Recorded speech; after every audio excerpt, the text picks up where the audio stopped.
Kolkata doctor case में CBI जांच शुरू, मिला होश उड़ा देने वाला सबूत। जी न्यूज टीवी चैनल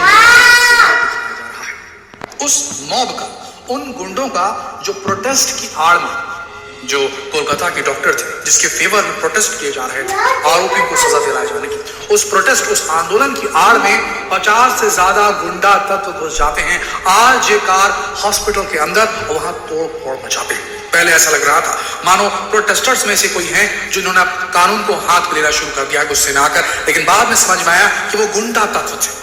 उनका डॉक्टर से, उनका आंदोलन से कोई लेना देना नहीं था।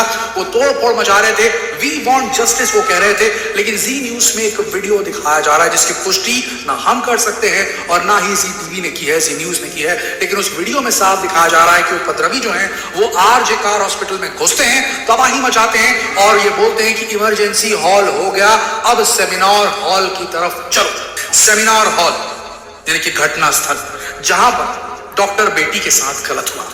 जी हाँ दोस्तों, वो जगह जो कि सबूतों से भरी पड़ी है। जितने लोग वहां इन्वॉल्व थे उसमें फॉरेंसिक जांच के माध्यम से पता किया जा सकता है कौन कौन थे और तभी आरोपियों पर जो है सजा कंप्लीट की जा सकती है, उनके खिलाफ सजा सुनाई जा सकती है। और वो बहुत ही इंपॉर्टेंट इलाका है, घटना स्थल है। अगर वहां पर साक्ष्यों के साथ कुछ भी खिलवाड़ हुआ, तोड़फोड़ हो गई तो सारे साक्ष्य वहां मिट जाएंगे।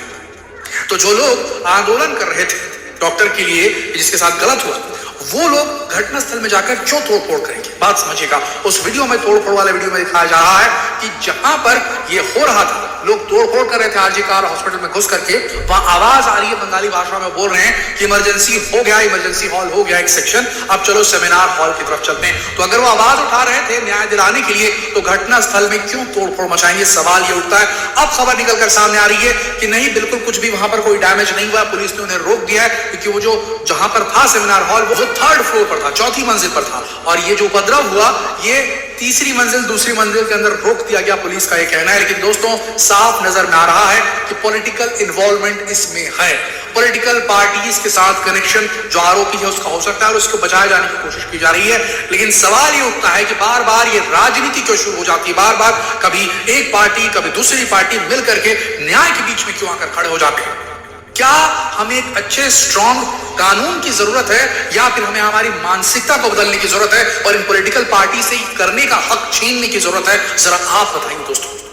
मां बहन होंगी तभी उस दर्द को फील कर पाएंगे कि क्या हुआ था उस बेटी के साथ। जी हाँ दोस्तों, अब हमको हमारे उस माइंडसेट से निकलना होगा। कोई कानून हमारी बेटियों को, हमारी बहनों को नहीं सुरक्षित कर सकता। आप मान के चलिए, ये हमें हमारे समाज के अंदर बदलाव लाने की जरूरत है। और अगर काम है आपका जवाब तो नीचे कमेंट सेक्शन में आप जरूर जवाब देंगे। क्या यह वक्त आ ही गया है कि अब लड़कियों के, महिलाओं के कपड़ों पर भद्दे कमेंट हमें बंद कर देने चाहिए? ये नहीं कि लड़की ने छोटे कपड़े पहन लिए इसका मतलब जो है उसके चाल चलन में कोई खराबी है। अगर मर्द अपनी बॉडी दिखा सकता है किसी फीमेल को आकर्षित करने के लिए, अपना स्टेटस सिंबल दिखाने के लिए, अपने पैसों का रुबाब दिखा सकता है, तो एक महिला अगर उसे कंफर्टेबल महसूस होता है या उसे चाहिए कि वो भी अपनी खूबसूरती को दिखाए तो उसे रोकने का क्या हक हमें है? क्या हमें यह हक है ये कहने का इस प्रकार के इंसिडेंट होने के बाद में कि लड़की रात में क्यों निकली, उसने ऐसे कपड़े क्यों पहने हुए थे?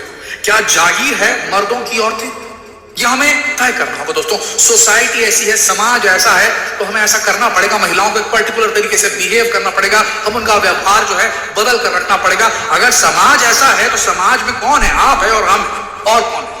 हमें उस भेड़ियों को तलाश करना होगा, उन आतंकवादियों को तलाश करना होगा जो महिलाओं के खिलाफ आतंकवाद करते हैं। अगर आप वीडियो देख लेंगे उस लड़की के माता पिता का ना आपका दिल पसीज जाएगा, रो डालेंगे आप दोस्तों। वो आतंकवादी, महिलाओं के खिलाफ वो आतंकवादी, वो जो भेड़िया है वो हम सब के अंदर भी है और समाज के अंदर भी ऐसे भेड़िए घूम रहे हैं जो ये सोचते हैं कि महिलाएं अगर कम कपड़े पहनेंगी तो हम उनको उतारेंगे या उनको देखना हमें अच्छा लगता है। दूसरे के घर की बहू बेटी हुई तो वो हमारे लिए पेश की गई है। हम ये सोचते हैं कितनी गंदी मानसिकता हमारी है दोस्तों। ये भेड़िया जो दिमाग के अंदर इसे निकालना होगा, नहीं तो कल को किसी के जो है घर में ऐसी आपदा हो जाएगी तब महसूस होगा कि कितनी बड़ी गंदगी मच चुकी है समाज के अंदर दोस्तों।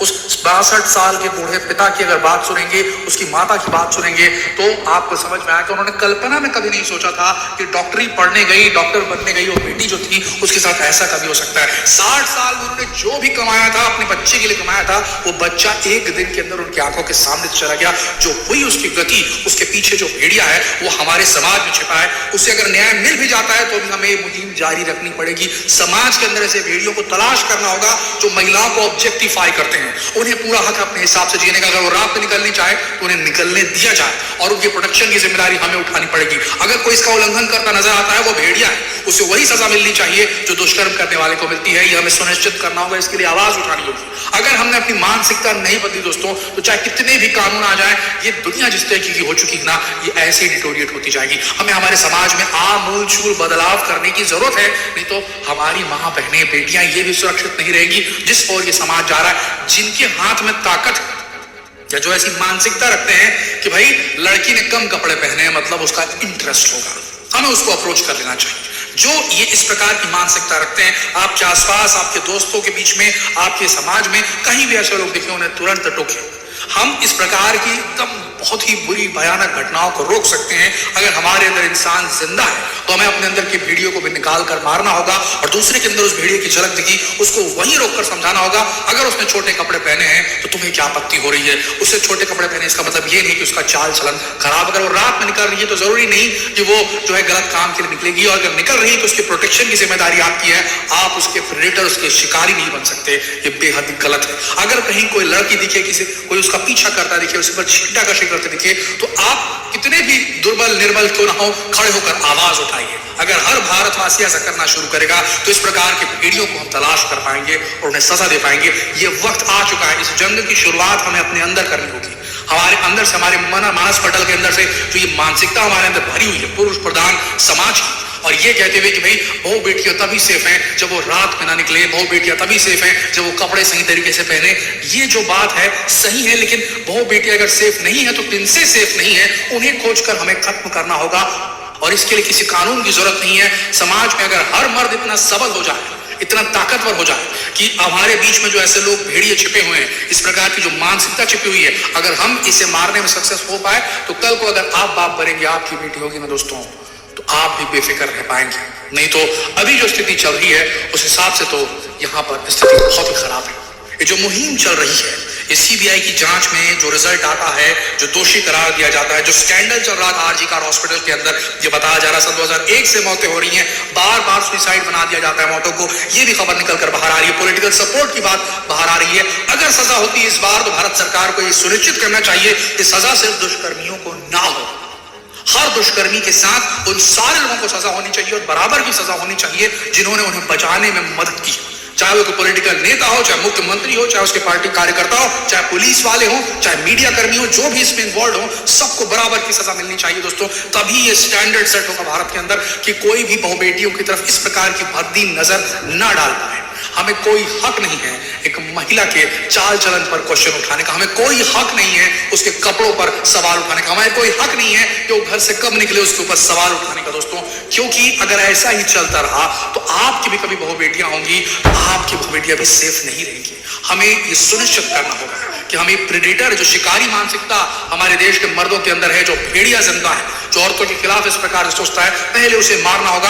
और जहां भी अपने फ्रेंड सर्कल में, अपने समाज में हो, जहां भी आपको दिखे ऐसे लोग जिस प्रकार की मानसिकता रखते हैं, उनके विचारों को वही दमन किया जाए, वही खत्म कर दिया जाए और सपोर्ट करे देश की नारी का। अन्यथा ये देश रहने लायक नहीं रहेगा दोस्तों। जो निर्ममता हुई है उस महिला के साथ में दिल तोड़ने वाली है। आशा करते हैं कि ये मुहिम जो चल रही है इस केस के सॉल्व होने के बाद भी चलती रहेगी और आसपास इस प्रकार के जो भी लोग होंगे, जो भी भेड़ी होंगे, उनके